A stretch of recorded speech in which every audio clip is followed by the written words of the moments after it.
Москва. 8 мая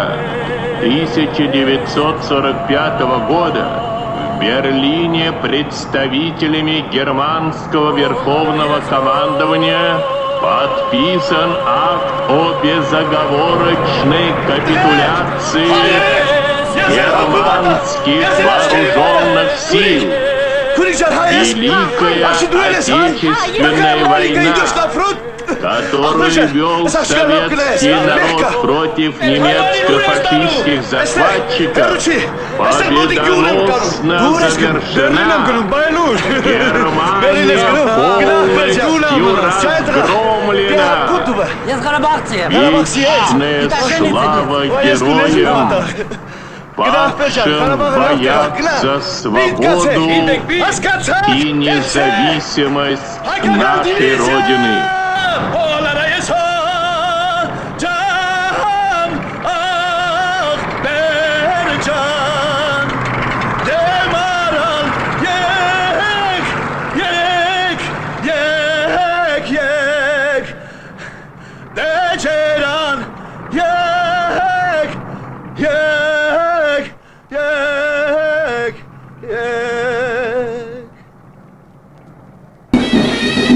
Այդպես պարում էին հայերն, հաղթանակած մտած Բերլին, մեր նայիրյան, հնադարյան, ավանդական մեր քոչարին։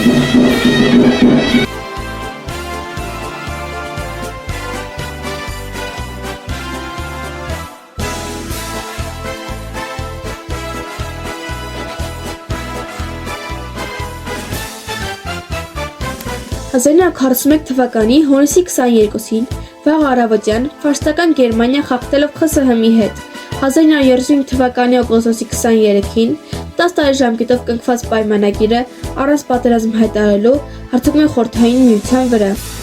Նա իր առջև խնդիր է դրել, որ մի քանի շաբաթվա ընթացքում պատերազմի միջոցով ոչնչացնել Կարմիր բանակը, գրավել Մոսկվան, Լենինգրադը, Կիևը, երկրի զգալի մասը, ստրկացնել ԽՍՀՄ ժողովուրդներին և ստացել մեծ կասրություն։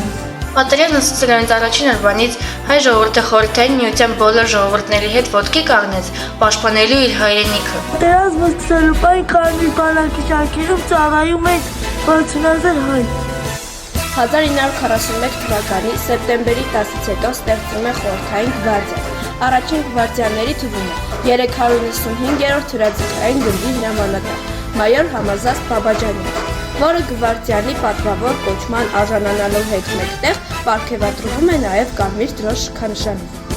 Հայրենական պատերազմի ժամանակ մատուցած ծառայությունների արդյունքում բարձրագույն զինվորական մարշալի կոչման է արժանացել 5-րդին։ 1941 թվականի հունիսի 24-ին Սարգիս Հայապետյանն իր այրվող ինքնաթիռը գիտակցաբար մխրճեց հակառակորդի տանկային շարժության մեջ, կատարելով մարտական առաջադրանքը։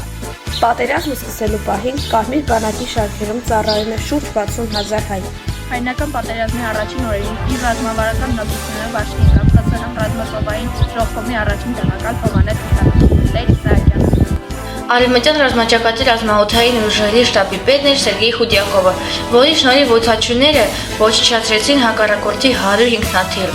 Հայրենական մեծ պատերազմի առաջին մարտերում իրենց մարտավարական հմտությամբ աչքի ընկան Հովհաննես Բաղրամյանը, Միքայել Պարսեղովը, Իվան Վելիքովը, Բագրատ Առաքելյանը և ուրիշները։ 50,000 հայ ռազմիկներ մասնակցեցին Բելոռուսիայի ազատագրմանը, որոնցից 15,000-ը զոհվեց մարտերում։ Նրանցից շատերը սխրանքների համար պարգևատրվեցին շքանշաններով և մեդալներով, իսկ 11 զինվորները արժանացան Խորհրդային Միության հերոսի կոչմանը։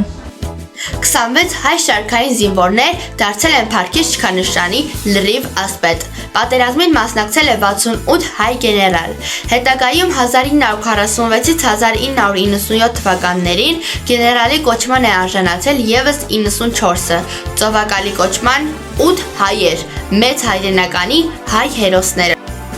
Բեռլինի գրավման մարտերին ակտիվորեն մասնակցեց հայկական 89-րդ Թամանյան հրաձգային դիվիզիան գեներալ-մայոր Նվեր Սաֆարյանի հրամանատարությամբ։ 63 հայ գեներալներ ղեկավարել խոշոր զորամիավորումներ, բանակներ, դիվիզիաներ, կորպուսներ։ իսկ Հովհաննես Բաղրամյանը եղել է առաջին ռազմաճակատի հրամանատարը։ 1941-ից 1942 թվականներին Խորհրդային Հայաստանի տարածքում կազմավորվեցին հայկական 89-րդ, 408-րդ, 409-րդ եւ 261-րդ հրաձգային դիվիզիաներ։ Խորհրդային միության մարշալ Հովհաննես Բաղրամյան պատերազմի ժամանակ զբաղեցնում է ռազմաճակատի հրամանատարի պաշտոնը։